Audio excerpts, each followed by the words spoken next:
मैं सिमरू माता शारदा बैठे जीवा आए, कार्तिक मास की कथा पढ़ूं, हृदय कमल हर्षाए। दोस्तों, आज के वीडियो में हम कार्तिक महात्म्य के प्रथम अध्याय को श्रवण करेंगे। जय श्रीमन नारायण। नैमिषारण्य तीर्थ में सूत जी ने 88,000 सनकादि ऋषियों से कहा, अब मैं आपको कार्तिक मास की कथा विस्तार पूर्वक सुनाता हूँ, जिसका वर्णन करने मात्र से मनुष्य के सभी पाप नष्ट हो जाते हैं और अंत समय में वैकुंठ धाम की प्राप्ति होती है। सूत जी ने कहा, श्री कृष्ण जी की अनुमति लेकर देवर्षि नारद के चले जाने के पश्चात सत्यभामा प्रसन्न होकर भगवान कृष्ण से बोली, हे प्रभु, मैं धन्य हुई, मेरा जन्म सफल हुआ। मुझ जैसी त्रैलोक्य सुंदरी के जन्मदाता भी धन्य हैं, जो आपकी 16,000 स्त्रियों के बीच में आपकी परम प्यारी पत्नी बनी। मैंने आपके साथ नारद जी को वह कल्प वृक्ष आदि पुरुष विधि पूर्वक दान में दिया, परंतु वही कल्प वृक्ष मेरे घर लहराया करता है। यह बात मृत्युलोक में किसी स्त्री को ज्ञात नहीं है। हे त्रिलोकीनाथ, मैं आपसे कुछ पूछने की इच्छुक हूँ। आप मुझे कृपा करके कार्तिक महात्म्य की कथा विस्तार पूर्वक सुनाइए, जिसको सुनकर मेरा हित हो और जिसके करने से कल्प पर्यंत भी आप मुझसे विमुख न हो। सूत जी आगे बोले, सत्यभामा के ऐसे वचन सुनकर श्री कृष्ण ने हंसते हुए सत्यभामा का हाथ पकड़ा और अपने सेवकों को वहीं रुकने के लिए कहकर विलास युक्त अपनी पत्नी को कल्प वृक्ष के नीचे ले गए। फिर हंसकर बोले, हे प्रिय, 16,000 रानियों में से तुम मुझे प्राणों के समान प्रिय हो। तुम्हारे लिए मैंने इंद्र एवं देवताओं से विरोध किया था। हे कांते, जो बात तुमने मुझसे पूछी है उसे सुनो। एक दिन मैंने तुम्हारी इच्छा पूर्ति के लिए गरुड़ पर सवार होकर इंद्रलोक जाकर कल्प वृक्ष मांगा। इंद्र द्वारा मना किए जाने पर इंद्र एवं गरुड़ में घोर संग्राम हुआ और गौलोक में भी गरुड़ जी गौओं से युद्ध करने लगे।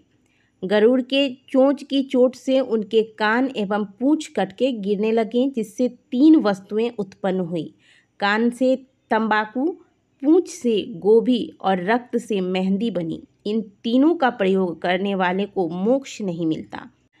तब गौओं ने भी क्रोधित होकर गरुड़ पर वार किया, जिससे उनके 3 पंख टूटकर गिरे। जिसके पहले पंख से नीलकंठ, दूसरे से मोर और तीसरे से चकवा चकवी उत्पन्न हुए। हे प्रिय, इन तीनों के दर्शन करने मात्र से शुभ फल की प्राप्ति होती है। यह सुनकर सत्यभामा ने कहा कि हे प्रभु, कृपया करके मुझे मेरे पूर्व जन्मों के विषय में बताइए कि मैंने पूर्व जन्म में कौन कौन से दान, व्रत व जप किए थे, मेरा स्वभाव कैसा था, मेरे जन्मदाता कौन थे और मुझे मृत्यु लोक में जन्म क्यों लेना पड़ा। मैंने ऐसा कौन सा पुण्य कर्म किया था जिससे मैं आपकी अर्धांगिनी बनी। श्री कृष्ण ने कहा, हे प्रिय, अब मैं तुम्हारे द्वारा पूर्व जन्म में किए गए पुण्य कर्मों को विस्तार पूर्वक कहता हूँ, उसे सुनो। पूर्व समय में सतयुग के अंत में मायापुरी में अत्रि गोत्र में वेद वेदांत का ज्ञाता देव शर्मा नामक एक ब्राह्मण निवास करता था। वह प्रतिदिन अतिथियों की सेवा, हवन और सूर्य भगवान का पूजन किया करता था। वह सूर्य के समान तेजस्वी था।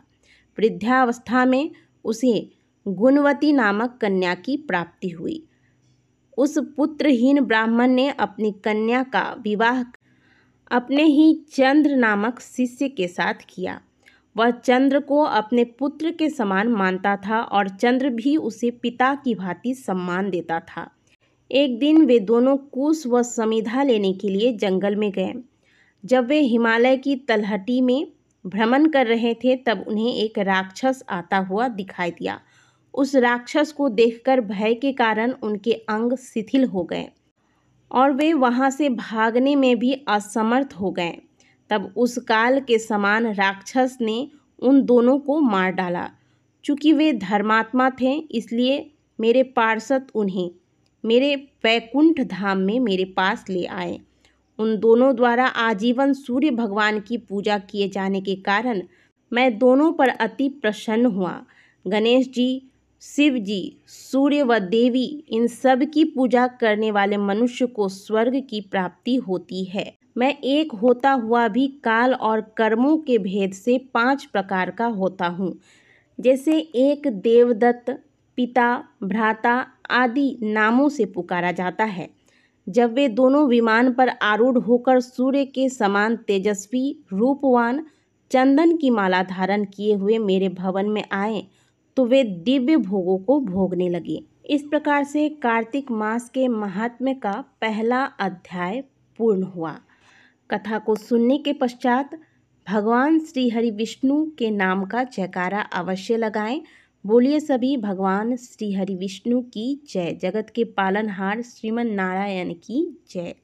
दोस्तों, इस प्रकार से कथा को श्रवण करने के पश्चात जितनी देर हो सके भगवान के नाम का कीर्तन करें और फिर अंत में भगवान की घी की बाती के साथ आरती करनी चाहिए। कार्तिक मास में कार्तिक महात्म्य के कथा को श्रवण करने से, भगवान की पूजा आराधना करने से, दीपदान करने से, तुलसी की सेवा करने से अमोघ फलों की प्राप्ति होती है, अक्षय फलों की प्राप्ति होती है। वो फल जो कभी समाप्त नहीं होता। इन कर्मों से भक्तों को इस जीवन में तो सभी प्रकार के सुखों की अनुभूति होती ही है। मृत्यु के बाद वह भक्त सदैव भगवान विष्णु के लोक में निवास करता है। अगले वीडियो में कार्तिक महात्म्य के दूसरे अध्याय को श्रवण करेंगे। तब तक के लिए राधे राधे, जय श्री कृष्ण।